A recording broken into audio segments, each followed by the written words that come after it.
Alright, so this video is going to be on Signature Solar, the stuff I bought from them, and kind of what I'm looking to do. So I'm going to kind of show you all the quote, which at this point I have already ordered it. I ordered it a couple days ago. They said it'd be end of the month before the inverter came in, which is fine, no big deal. I've got some stuff I need to do anyway to be prepared for it. So if you're interested, I'm gonna put a link in down below so you can go to Signature Solar site. As I said in previous video, from what I have seen, their prices are cheaper than anybody else. Sometimes $100, sometimes $50, sometimes 1 or 2, just depends upon the product, but their prices were cheaper, and this is who I've decided to go with because this is the only company that actually took their time to listen to me and reach out and help me. Everybody else was just trying to force, what they felt was needed to be done on me, and I'm not okay with that. And I'm also not okay with taking out an $80,000 loan to offset the solar in my house. So I'm starting small. I've got a 22-foot enclosed trailer. I'm going to convert, which it's empty. So I'm gonna put solar on it to hopefully run it. There is a question of whether I may need another battery later, or that kind of thing, but that's okay. I'll get there, and I'll kind of walk you through step by step what I plan on doing, so you get a good feel for it. And of course, everything I need is not going to be in this quote. There's going to be some stuff I need to run out and get. So we're just going to kind of start here and work from there, and work through it, and there'll be videos on step by step on the whole thing. So if you're interested, stick around.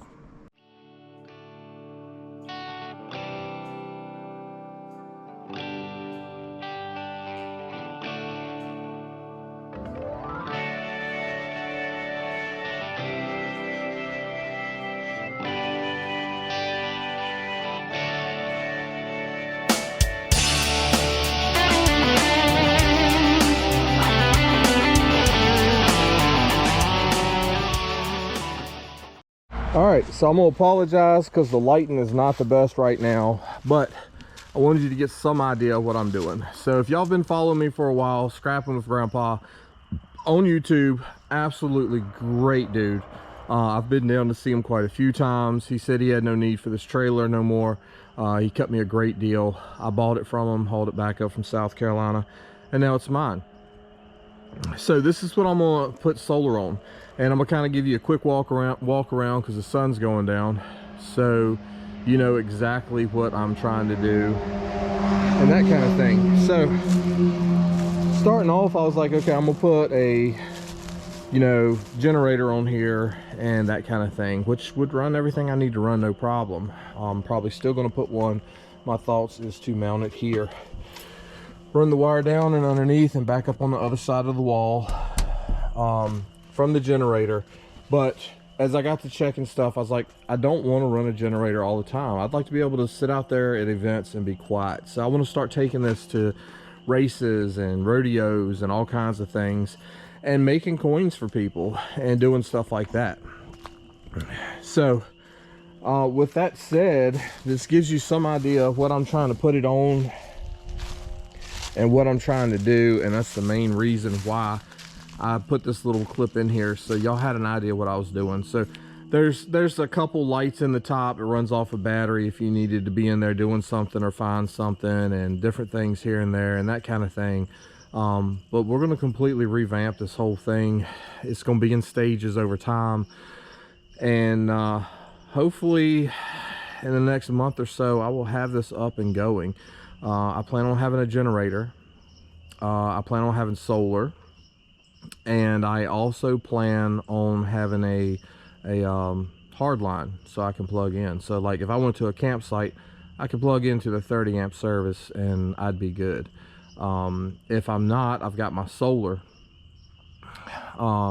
If my batteries get low or I'm parked somewhere where I can't get sun, I can fire up the generator.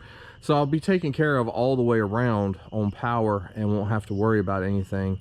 And that's kind of where I'm starting and where I'm going with this. And I think it'd be fun to go to events and be a vendor and that kind of thing. So Y'all stick around and I'll kind of walk you through what I'm looking at setting up and doing, and the purchase I made.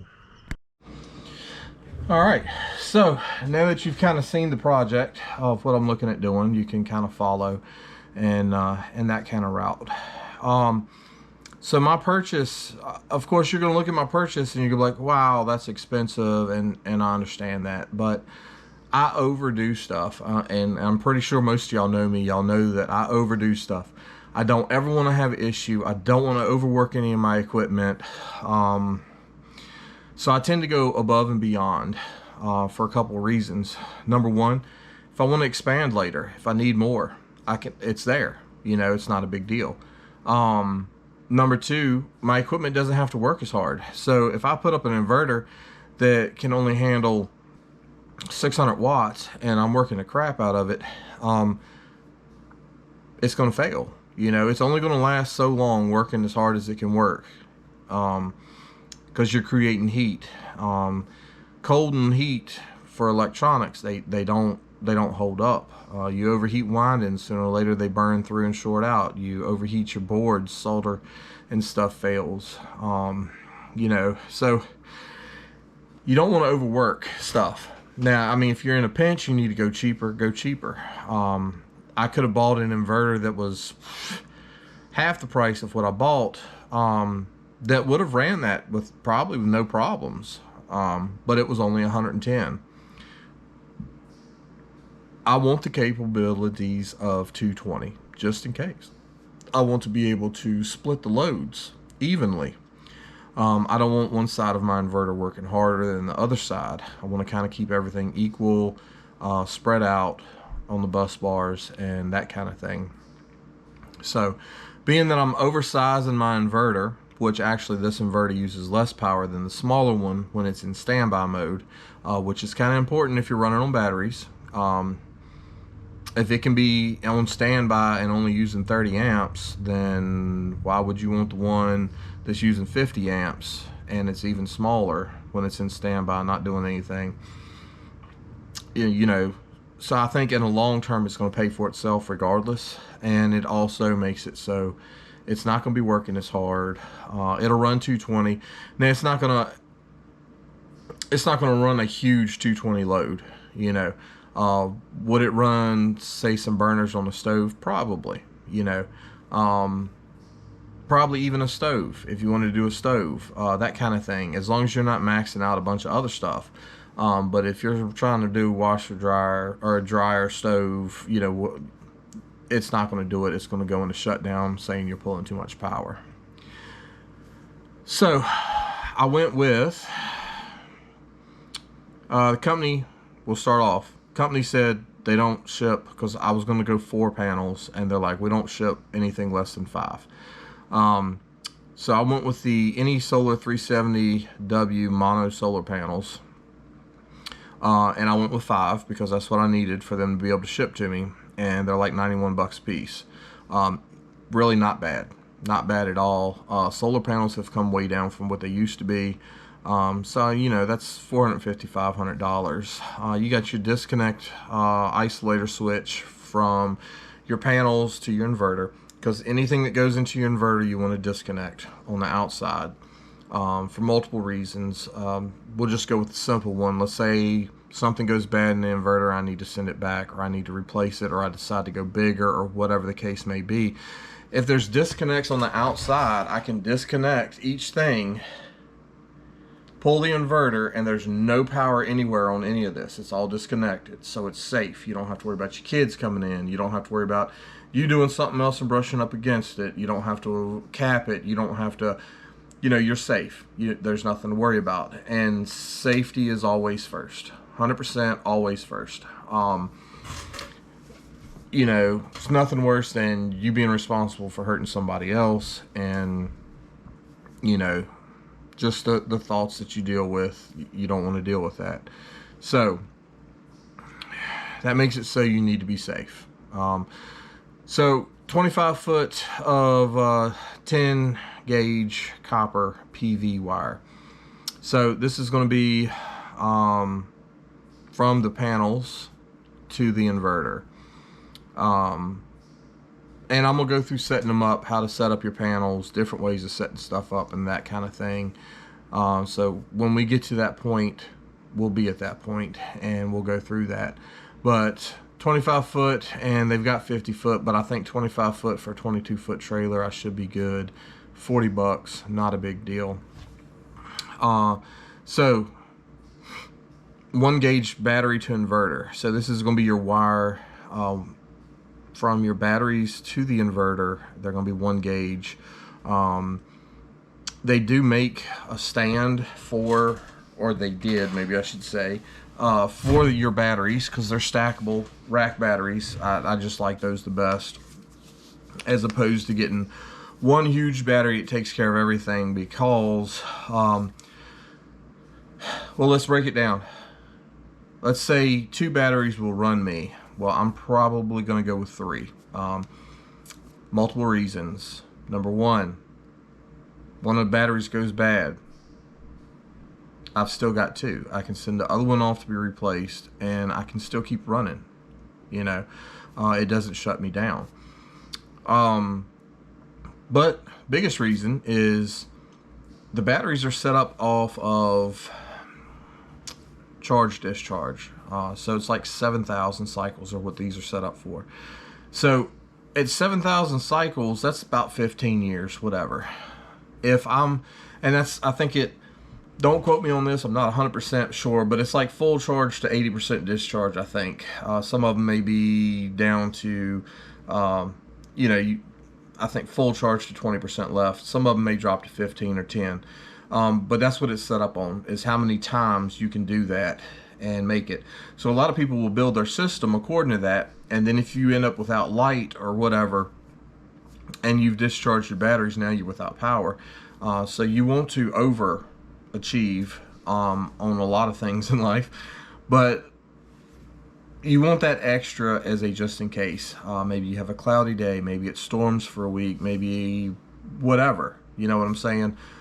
Maybe it snows and there's snow on your panels for days. Well, you want the extra, until you can get out there and clean those panels, start producing that electricity again, and that kind of thing. So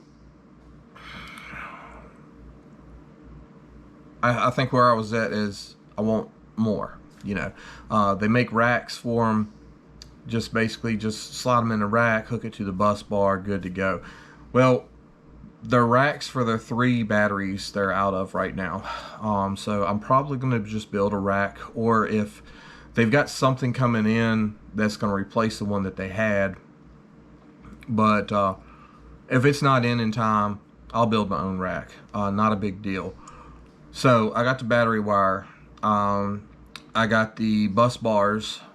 Battery wire was like 70 bucks. Bus bars are like 80 bucks. The batteries I'm going with for this build is going to be the EG4 LifePower 4 lithium batteries, 48 volt, 100 amp hour per battery, and they're listed as server rack batteries. As I said, they slide in, you put your 4 bolts in, you plug your wires in, you hook it to the thing, and you're ready to go. It's simple and it's easy.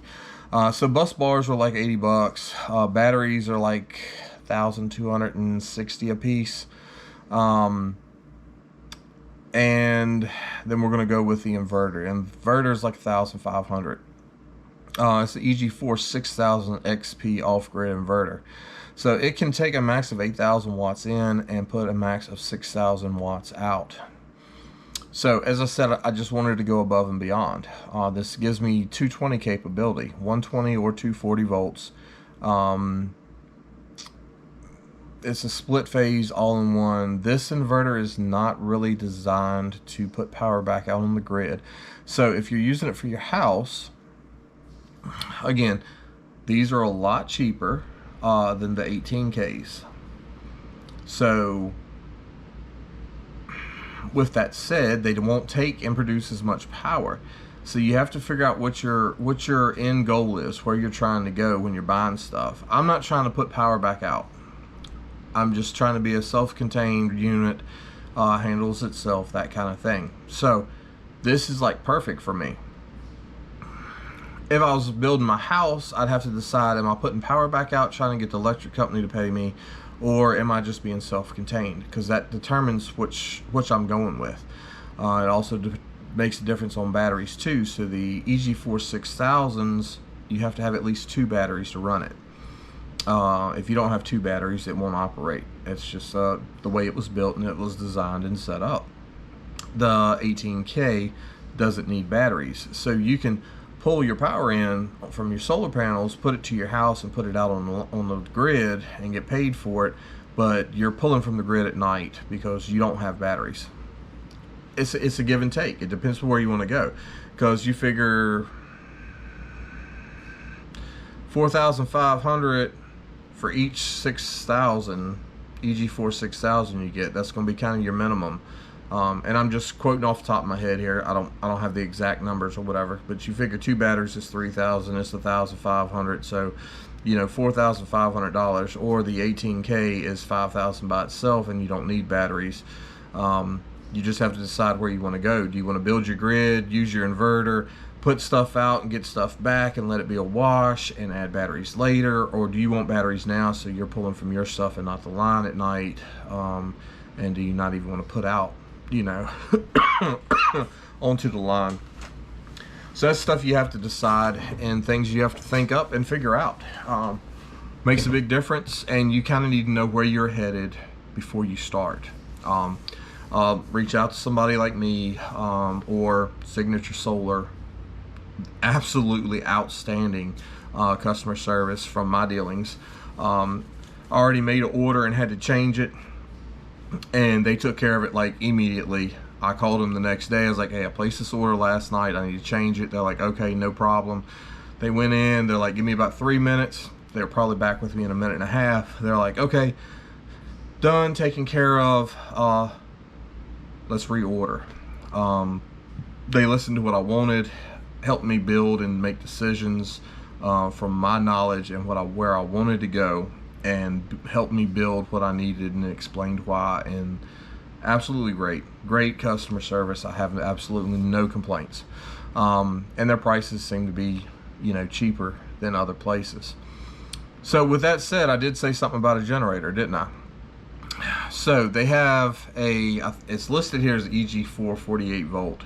It's like 150 bucks. What it is basically a battery charger. And I'll have to look at my final quote. I'm not sure where it is at this moment. I'm probably just going to show you this one, but understand what I actually ordered changed just a little bit. There's a couple things we needed to tweak and all, but I believe that charger they've discontinued, and they went to something bigger, which costs a little bit more. But again, bigger's better. It doesn't wear out as fast, right? So I won't be using it as bad. But again, that's more of a backup for me. So if I'm watching my system and my batteries are down around 50% in the middle of the night, then I need to think, okay, when am I shutting down? When am I stopping? What am I going to be running after I stop? You know, I want to keep everything temperature controlled, so the AC still has to run. A little mini fridge or whatever is probably still going to be running. Do I need to fire up my generator to keep everything going? So with generators, all right, there's a swing in your, see how to explain this, AC current, alternating current, all right, 110, 120, 240, you know, there's all kinds of numbers for it. Single phase, 2-phase, you know, 3-phase, all kinds of stuff. All right, so your AC current, if you pull it up on a monitor and look at it, there's a flat line, which is a neutral. No power or whatever. If you're watching, it's sine waves that pass through that. They go positive, negative, positive, negative.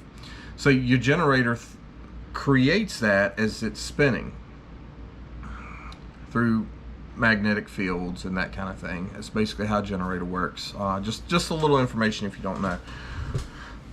But they're set up to run normal equipment.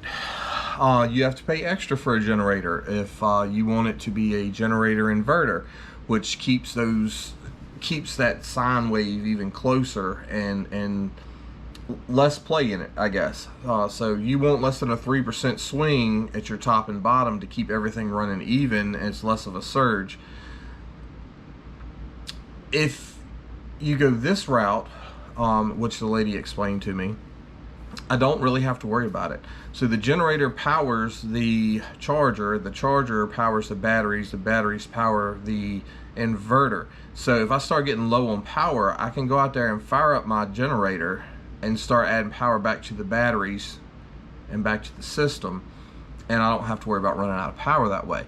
So I don't have to be directly plugged in to the panel or whatever. If you want to pay extra money to get that generator inverter, then you could probably go the other way. You can plug straight into the line side on that panel, but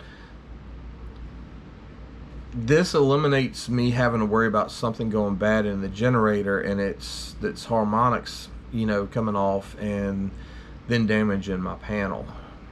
If it damages something, it's going to damage my charger. $150 to have a new charger, as opposed to $1,500 for a new inverter. And if the harmonics are off, well, you've got to get a new generator too. So it creates kind of a safety, basically. So with that said, that's the route I'm going. So I have generator power if I need it.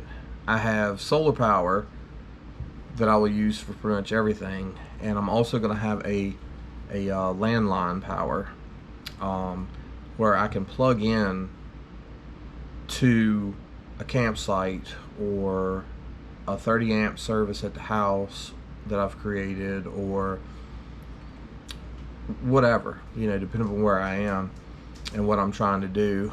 Or if my generator goes bad, I can plug that line for a short period of time in to finish what I'm doing or whatever, straight to another generator,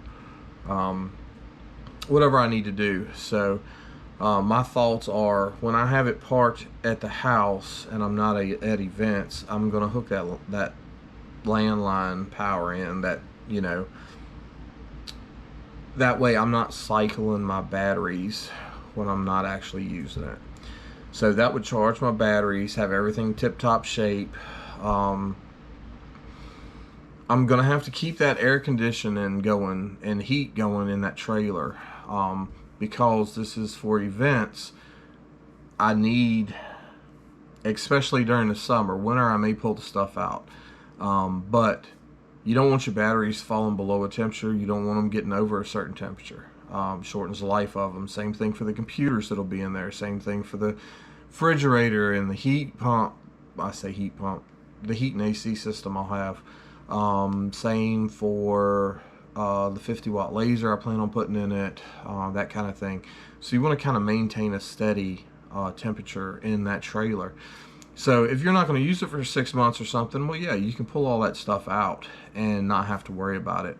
But I'm kind of setting this up as an all-in-one, self-contained. I want it to handle itself, and yeah. So that's why I'm looking at multiple routes for power, to make sure it always has power and it can be self-contained and take care of itself.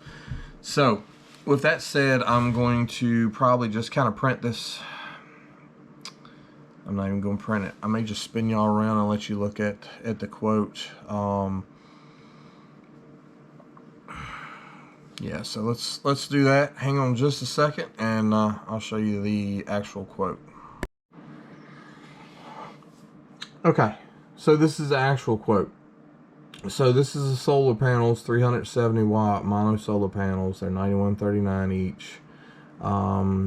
You got the IMO DC disconnect from rooftop. That's going to be from the solar panels to the battery, to the inverter. So you go solar, run some wire, disconnect, run some wire, and then your inverter. So it's 89 bucks, 25 foot of 10 gauge copper wire, 40 bucks, the EGE4 6000 XP off-grid inverter, $1,500, 84 inches of number one battery to inverter cables, 70 bucks, 600 amp 12 stud bus bars, 80 bucks. EG4 Life Power Pro lithium batteries, $1,260 a piece. And then you have the charger down here, the EG4 48 volt charger, and that, again, that's from generator to charger, charger to batteries. So this is going to be interesting to build and fun, and I plan on showing it all so you know how to do it. I'm not saying this is the setup for everybody. There's lots of different options, lots of different inverters, lots of different batteries, lots of different ways of hooking stuff up. But yeah, so I mean, I'm looking at a total of about $5,000 for that setup, and that should run everything. When we were doing the conversions on how much amps we're using and that kind of thing, and we were looking at, we probably needed 3 or 4 batteries, but I'm stopping at 2 for now, and it's a lot of give and take. It depends on what you're doing and how you're doing it to know how much battery power you're going to need for backup. So as of right now, I'm stopping at 2 as I run it at a couple events and see if I need to fire that generator up for extra power and stuff. Then we'll see. My goal would be to build it where it's self-contained and takes care of itself, and the generator is there for a backup or emergency, or a super hot day or a super cold day or something like that. Yeah, so I'm gonna have a few receptacles where I can plug some stuff in, you know, maybe use some, you know, use a hot plate or a slow cooker or something like that, so I can cook and make stuff while I'm at the events. But I mean, I'm not trying to go top notch, top dollar all the way. Just basically trying to build something that's self-sustaining, enough amenities or stuff to get by and be comfortable and be able to sleep in it at night when I'm not running it, and that's basically it. So hope this helps y'all, and as I said, as the stuff comes in, I'm going to show it. There's going to be builds, there's going to be all kinds of videos, and yeah. So I'll drop a link below for y'all if you want to go to Signature Solar and look at their stuff and their pricing. I guess we'll see y'all next video.